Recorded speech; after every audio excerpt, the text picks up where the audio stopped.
state of events there. Well, we now want to get back to Ken Gishinga. We now have him on the line. And good afternoon, Ken, if you can hear me. Yes, I can, Abby.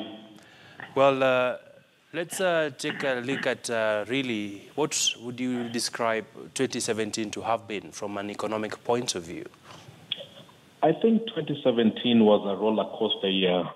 I think it proved to be one of the most challenging years we've had in recent memory. Obviously, the electioneering environment made business very, very difficult. But we also had other issues around drought. We had access to credit following last year's interest rate cap. I think all those three issues conspired to make it a very difficult year for business. All right. And of course, Ken, right now as the year closes, yesterday we did hear from Treasury Cabinet Secretary Henry Rotich indicating that the economy is set to rebound come January. From where you sit, how do you see this playing out in the coming year, and what is going to drive a rebound really of the economy? Obviously, investor confidence has gone up. Obviously, if you look at since the swearing in of President Uhuru Kenyatta, we've seen, especially the tourism sector, has picked up quite a bit. We are seeing real estate, a lot of new sort of house construction permits being issued. So I think the wait-and-see attitude that defined 3 quarters of the year sort of now diffusing, and people are sort of able to make more certain decisions around their economic future. So I think what's going to drive 2018 will be increased investor confidence, will be sort of like a desire to make up for losses made in 2017. And obviously even from the regional perspective, we expect to see a lot more integration with our partners in Rwanda and Tanzania and Uganda. So I think 2018 should be driven by that. And I saw the interview of the CS in his Kapkoi home. And I think when I looked at what he talked about, austerity measures, I was a bit worried about that, because I think what we really need is stimulus measures. Because if you really think of the two types of ways to rebound an economy, you have austerity measure, or you can go through the stimulus way. And economic history always prefers a stimulus-driven economic recovery. So I think that would be the one thing that I'd like to see the government taking a bit of a change in. All right.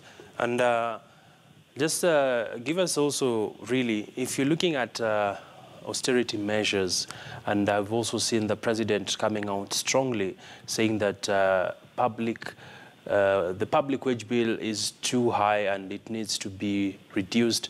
He talked about slashing of salaries, and really, do you think this would have an impact on the development expenditure? In theory, they say yes, but in practice, it's a much more difficult exercise. If you look at the post-2008 global economic recovery, once we had the global economic crisis in 2008, we saw the two experiments at play.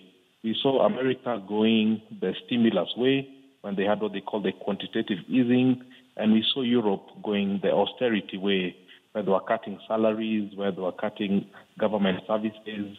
And it really became very clear that America won the economic battle. So I think really we need to go the stimulus way, because when they talk about recurrent expenditure versus development expenditure, I mean, that's normally the theory that they normally try to invoke.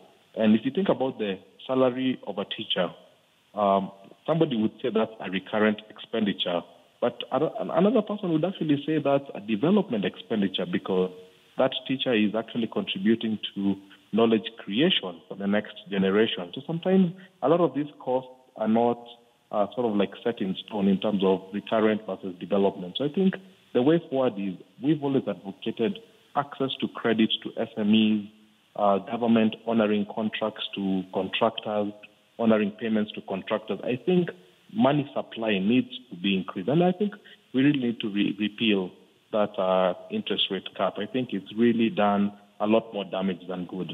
All right. And finally, the CS also did talk about prospects that Kenya might tap into the international markets for another Eurobond. In your own assessment, do you feel this would be a viable option, considering you've talked about the interest rates being on the high, as well as not on the high per se, but the banks have had a difficult time trying to lend to the people because they've had to readjust the procedures in terms of who they lend to because of the risk issues. And do you think taking up another Eurobond will be viable for Kenya, and which areas are we likely to spend this money in? I think he had a very curious response to that question, because he said it's important for Kenya to continue participating in the international capital markets.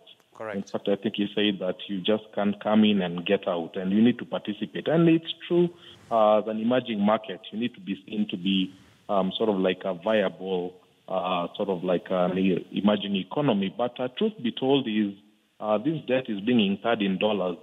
And just from your analysis earlier, you're seeing the shilling is weakening against the dollar, which means the debt installment can only get higher and higher, especially because we run a current account deficit in this country, which means the long-term projection for the shilling is we're going to continue weakening. So if you incur too much dollar debt and you're not in control of your exchange rate, it's a tough place to be.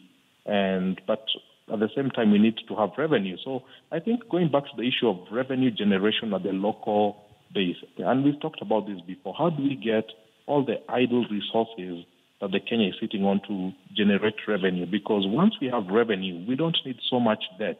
So what are the areas where we can get revenue from? You know, talked about the blue economy. We talked about value addition in agriculture. There are so many things that we are not tapping that can give us revenue, so we don't have to have a debt-driven growth. So I think those are the things that we really need to think about. All right. Well, many thanks, Ken Gishinga, for your insights on the economy and what holds for Kenya in 2018. Well, on that note, you want to take a quick commercial break. We still have much more news coming up.